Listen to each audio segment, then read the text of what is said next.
সম্মানিত ভিউয়ার্স, আসসালামু আলাইকুম। আশা করছি আপনারা সবাই অনেক ভালো আছেন। আমিও আলহামদুলিল্লাহ অনেক ভালো আছি। তো আজকের আমার যে ব্লগটি থাকছে, এটি গত পরশুদিন অর্থাৎ গত সোমবার রাত্রিতে আমরা চৌধুরী বরগাছা হাফেজিয়া কওমি মাদ্রাসার উদ্যোগে আয়োজিত ওয়াজ মাহফিলে গিয়েছিলাম। মূলত এই এলাকাটি হচ্ছে আমার শ্বশুর বাসার এলাকা। এই ওয়াজ মাহফিলকে কেন্দ্র করে চৌধুরী বরগাছা এলাকায় এক উৎসবের আমেজ ঘটে।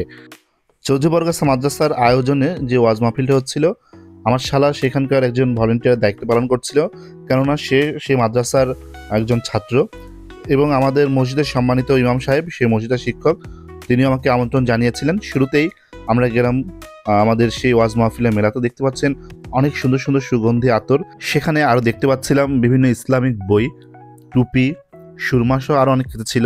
এই মুহূর্তে দেখতে পাচ্ছেন বাংলার একটি ঐতিহ্যবাহী খাবার আমাদের খই। এছাড়াও অনেক ফাস্টফুড আইটেম রয়েছে। ফাস্টফুড আইটেম মূলত সকলেরই পছন্দের। মেলায় কিন্তু বিশাল মেলা ছিল, যে মেলায় বিভিন্ন সামগ্রী এসেছিল।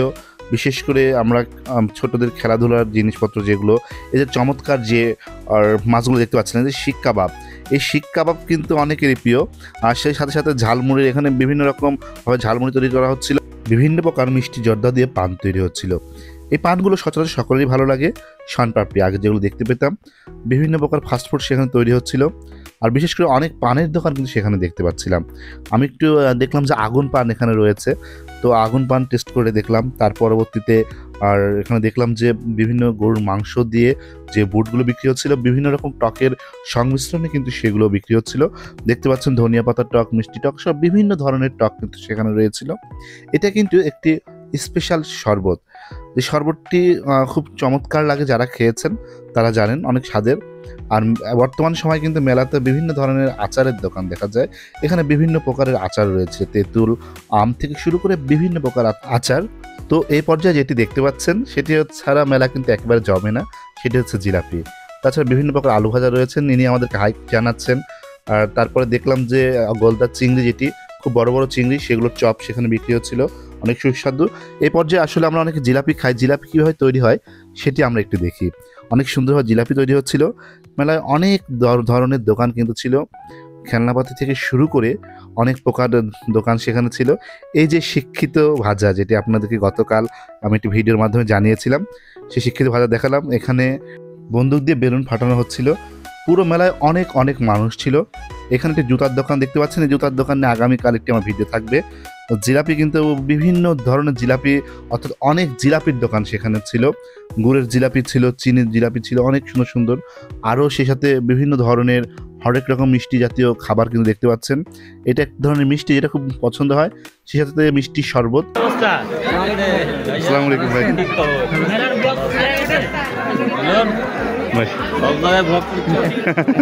আমার সৌদি বড় ভাই মাসুদ ভাই এবং রাব্বি ভাইয়ের সাথে দেখা হলো। তাদের সাথে কুশল বিনিময়ের পরবর্তীতে আমি এবং আমার ভাতিজা পিয়াস সমস্ত মেলা ঘুরে চলে যাচ্ছে। এই যে মেয়েরা যে ফুচকা খায়, সেই ফুচকার বিভিন্ন ধরনের টক এখানে দেখতে পাচ্ছিলাম। তো মেলায় ঘুরতে ঘুরতে আমাদের সম্মানিত মুয়াজ্জিন সাহেবের সাথে দেখা হয়ে গেল। তিনি অনেক ভালো মনের মানুষ। মেলা ঘোরার পরে আমরা চৌধুরী বরগাছা হাফেজিয়া কওমি মাদ্রাসায় চলে আসলাম। সেখানে রাতে খাবার আমন্ত্রণ ছিল। আমার শালাবাবু অনেক পরিশ্রম করে যাচ্ছিল, সে অনেক ভালো ছেলে। তো সেখানে আমাদেরকে খাবার দেওয়া শুরু করলো। যেহেতু আমাদের কিছু ভাইয়ের সাথে দেখা হলো, আর অনেকে সবাই ব্যবহারটা অনেক ভালো ছিলেন। আসলে যারা আলেম মানুষ, তাদের ব্যবহারগুলো অনেক ভালোই হয়, এটি তো বাস্তবতা। মাদ্রাসাটি কিন্তু চমৎকার। তো আমরা কথা বলতে বলতে চলে আসলাম ওয়াজ মাহফিলে। এরপরে ওয়াজ মাহফিলে বসে গুরুত্বপূর্ণ বয়ান শুনলাম।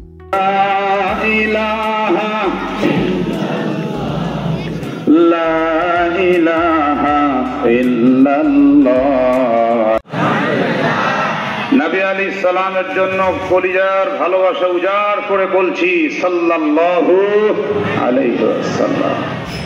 বাকারা, এই সূরা বাকারার মধ্যে আয়াত সংখ্যা আছে 280টি, রূপক সংখ্যা আছে 40টি। এই সূরা বাকারার 271 নম্বর আয়াত, একটাই আয়াত। এই আয়াতের মধ্যে প্রচুর উপদেশ আছে। এই আয়াতটা প্রথমে আমি আপনাদেরকে আগে তর্জমা করে শোনাই।